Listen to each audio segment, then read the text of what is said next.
বিসমিল্লাহির রহমানির রহিম। রাসেল টিউটোরিয়াল হবে সবাইকে স্বাগতম। আজকে আমরা করব ফাউন্ডেশন ইঞ্জিনিয়ারিং তৃতীয় অধ্যায় মাটির ভারবহন ক্ষমতা এর গাণিতিক সমস্যার সমাধান। এর আগের ক্লাসে আমরা ফাউন্ডেশন ইঞ্জিনিয়ারিং এর তৃতীয় অধ্যায়ের যতগুলো সূত্র ছিল সেই সূত্রগুলো খুব সুন্দরভাবে বুঝতে পেরেছি এবং সেই সূত্রগুলো কিভাবে আমরা শর্টকাটে মুখস্থ করতে পারি আমি সেটিও দেখিয়ে দিয়েছি। আজকে আমরা সেই সব সূত্র দিয়ে কিভাবে গাণিতিক সমস্যার সমাধান করতে হয় সেটি নিয়ে আলোচনা করব। মনে করি একটি প্রশ্ন দেওয়া আছে,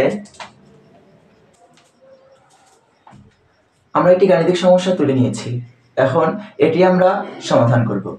আগে আমরা যে উপাদানগুলো দেওয়া আছে যে ডাটাগুলো দেওয়া আছে সেগুলো কালেক্ট করব। ডাটা বলতে এখানে বলছে যে 5 মিটার প্রস্থ এবং 10 মিটার গভীরতা বিশিষ্ট।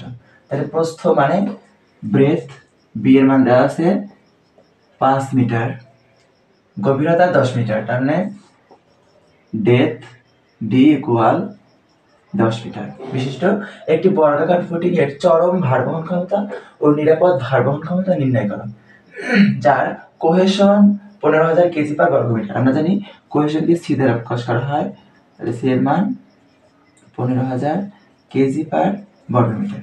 তারপর দেওয়া আছে একক ওজন 17,000 কেজি পার বর্গমিটার। একক ওজনকে গামা দ্বারা প্রকাশ করা হয় 17,000 কেজি পার ঘনমিটার। এবং দেওয়া আছে নিরাপদ সহগ 3।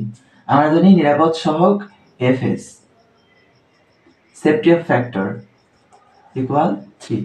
এবং দেওয়া আছে এনসি ইকুয়াল 25.3, এনকিউ ইকুয়াল 12.8 এবং এন গামা ইকুয়াল 9.7। সেগুলো আমরা লিখে নিই। NC equal 25.3, এনকিউ equal 12.8, N gamma equal 9.7। তাহলে আমাদের মোটামুটি সবগুলো ডাটা কালেক্ট করা শেষ।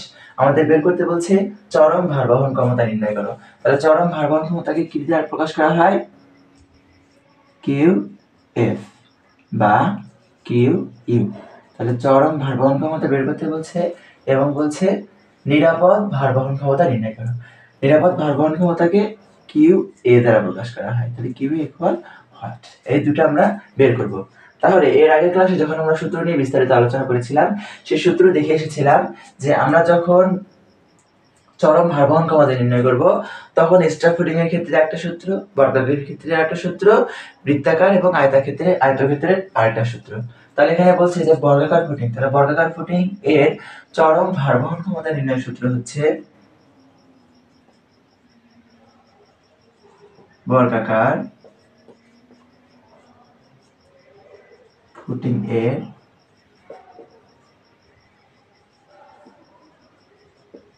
চরম ভারবহন ক্ষমতা কিউএস হলে আমরা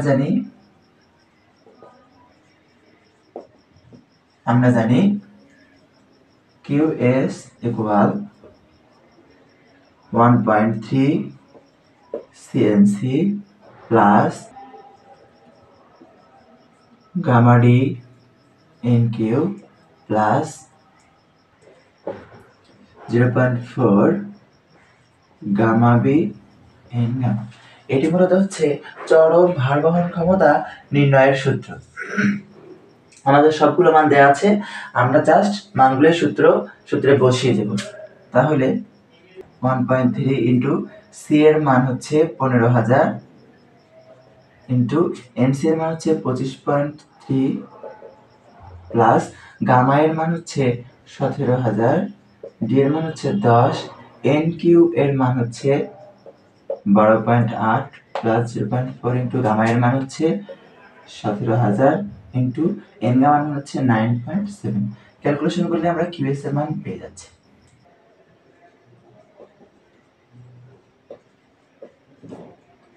এটি হচ্ছে আমাদের চরম ভারবহন ক্ষমতার মান। এর এককটা কি হবে? আমরা এর যে কোনো একটি এককের মান নির্ণয় করে কিন্তু এর এককটা বসাতে পারি। যদি আমরা এই সিএনসিটা দেখি, সিএনসি, এখানে সি এর এককটা কি? সি এর এককটা হচ্ছে কেজি পার বর্গমিটার, কেজি পার বর্গমিটার, এবং এনসির কোনো একক হয় না। তাহলে আমরা এখানে কেজি পার বর্গমিটার বসাতে পারি। আবার গামা ডি এন কিউ যদি বসাই তাহলে গামা ডি এন কিউ, তাহলে গামা এর মান কত? 17, গামা এর মান 17,000, কিন্তু এককটা আমরা নেব কারণ আমরা এখানে একক বসাচ্ছি, কেজি পার ঘনমিটার, কেজি পার ঘনমিটার ইন্টু ডি গভীরতা একক মিটার, এবং এন কিউ এর কোনো একক হয় না, তাহলে এটা লিখতে পারি কেজি পার ঘনমিটার ইন্টু মিটার। এখান থেকে একটা মিটার, এখান থেকে একটা মিটার কাটা, তাহলে কি থাকে? বর্গমিটার। তাহলে একইভাবে আমরা যে কোনো একটি একক কাউন্ট করে এই চরম ভারবহন ক্ষমতার এককটা নির্ণয় করতে পারি। তাহলে আমাদের চরম ভারবহন ক্ষমতা নির্ণয় করা শেষ। এখন আমাদের কি বলছে? যে নিরাপদ ভারবহন ক্ষমতা নির্ণয় করো। যদি আমাদের নিরাপদ ভারবহন ক্ষমতা নির্ণয় করতে পারে তখন কিন্তু আমাদের QNF এর মান লাগবে। QNF এর মান কিভাবে নির্ণয় করব? জাস্ট এখানে NQ এর জায়গায় NQ - 1 যদি আমরা বসাই তাহলেই কিন্তু আমরা হচ্ছে QNF এর মান পেয়ে যাব। QNF এর মান পেয়ে যাব। আমি এটা লাল কালি দিয়ে দিই, বুঝতে সুবিধা হবে। NQ - 1, শুধু এখানে যদি আমরা NQ - 1 চেঞ্জ করে দেই তাহলে আমরা এখানে ডাইরেক্ট QNF এর মান পেয়ে যাব। তাহলে আমরা ক্যালকুলেশন করে দেখি। QN - 1 NQ - 1 মানে এখানে হবে 12.5 - 1, তাহলে এখানে মানটা পাবো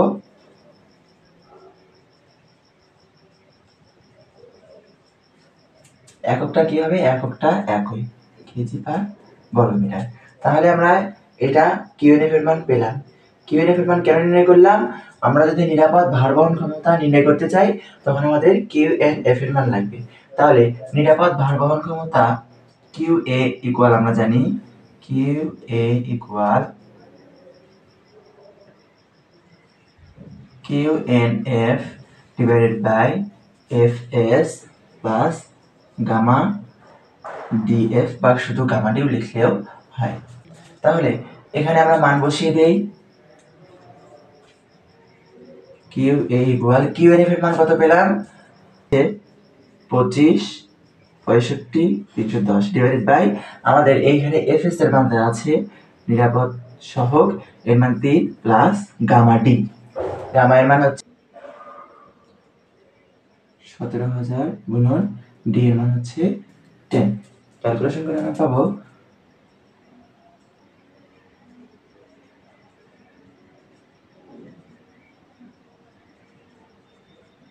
এককটা সেম হবে, অর্থাৎ কেজি পার বর্গমিটার।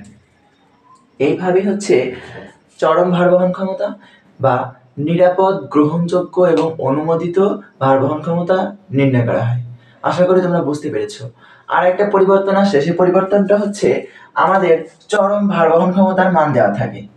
যখন আমরা QS এর মান একটু আগে নির্ণয় করলাম, QS এর মান যখন নির্ণয় করলাম তখন চরম ভারবহন ক্ষমতার মান দেয়া থাকে এবং আমাদের এই প্রস্থ কিংবা এই গভীরতার মান বের করতে পারি।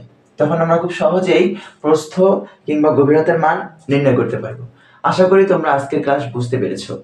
যদি কেউ এই সূত্রগুলো নিয়ে কনফিউজড থাকো কিংবা সূত্রগুলো মুখস্থ হচ্ছে না এরকম যদি মনে হয় তাহলে তোমরা অবশ্যই এর আগের ক্লাসটা করে আসবে, তাহলে তোমরা অবশ্যই বুঝতে পারবে। আজকের জন্য এই পর্যন্তই। সবাই ভালো থাকো, সুস্থ থাকো, খোদা হাফেজ।